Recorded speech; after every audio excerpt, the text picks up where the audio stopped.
The United States has a system of government called federalism. This means power is divided between the national government and the states. The national government can also be called the federal government. In this video, however, I'm going to stick with the term national government. Let's jump right in and look at some powers of the national government and some powers of the states. According to the U.S. Constitution, the national government has certain delegated powers. These powers can also be called granted powers. Some of these are enumerated. This means they are specifically listed in the Constitution. Other powers are implied. These are powers that are not listed in the Constitution, but the national government will take on additional powers in order to help itself carry out the enumerated powers. I realize that I'm not being too specific, so let me take a second to clean off the screen, and I will be more specific. So the national government has the power to declare war. It also has the power to conduct a foreign policy, and the national government has the power to distribute copyrights.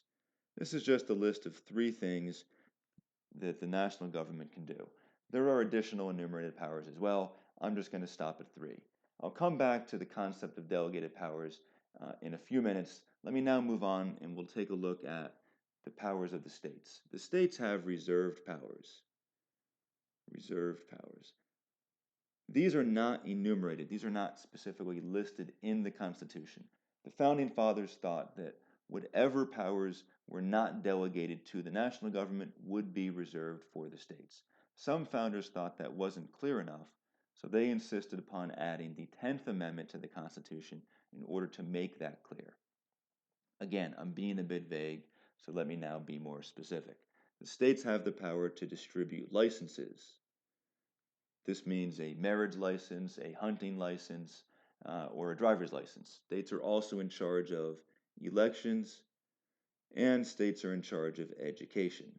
So again, this is just a list of 3 things the states can do. There are also some powers that the national government and the states both have. These powers are called concurrent powers. To be consistent, I'll give a list of 3 things. The national government and the states both have the power to collect taxes, they both have the power to manage courts, and they both have the power to borrow money. Hopefully this simple graphic on the screen makes the concept of federalism a bit more understandable. The bottom line is, in a system of federalism, there are certain powers delegated to the national government and there are certain powers reserved for the states. That's the main point.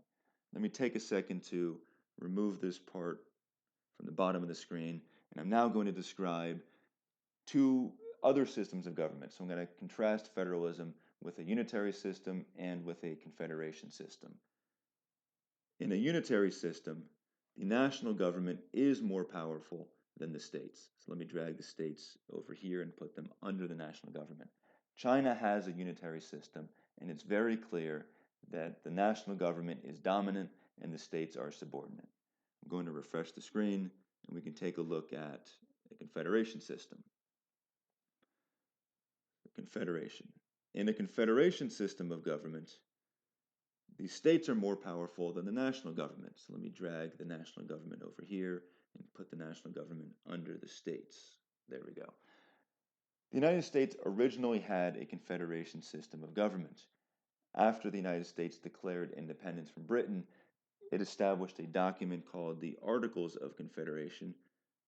The Articles created the first framework of government for the U.S., and it was a confederation system in which the 13 states were more powerful than the national government. So the 13 states gave the national government certain limited powers, but the states still retained a great deal of power for themselves. The Articles were used through most of the 1780s. When a number of problems arose in the 1780s that the national government did not have the power to deal with, there was a movement to revise the Articles to give the national government more power. The Founding Fathers, though, decided to throw away the Articles and start fresh, and they created a new document called the U.S. Constitution. So the Constitution is the second framework of government. It was written in 1787 and ratified in 1788, and it's the Constitution that provides for the system of federalism. Let me take a second to get rid of this, and I will move the national government back up to be equal with the states where it belongs in a system of federalism. There we go.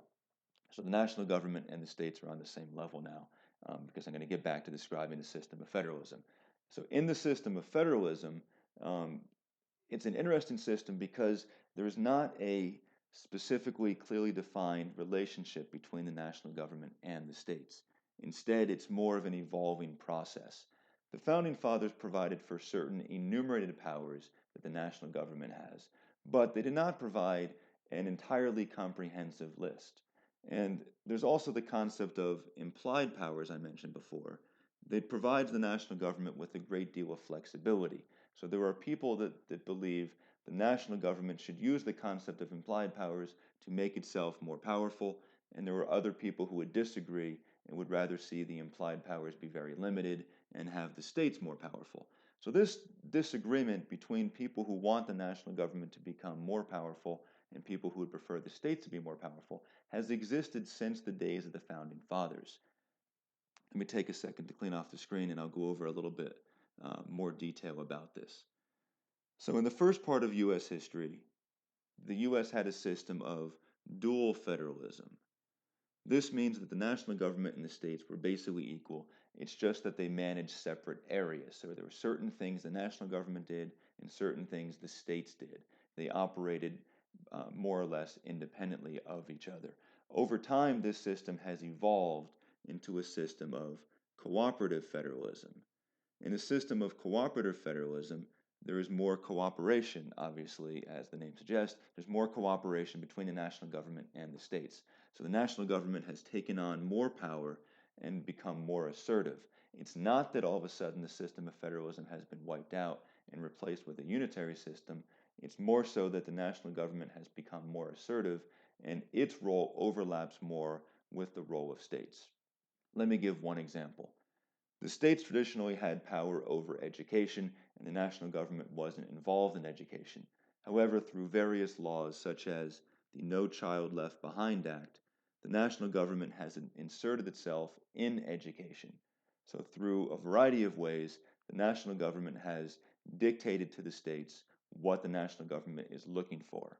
So it's not that the states don't have any power over education anymore. They certainly do. It's that the national government has taken on a role, taken on power in education as well as the states. And that's what the system of cooperative federalism is about. It's about the national government and the states working more closely together. Hopefully this video has given you a better idea of how the system of federalism works in the United States. If you want more videos or more content, please check out my website, which is citizengenius.org.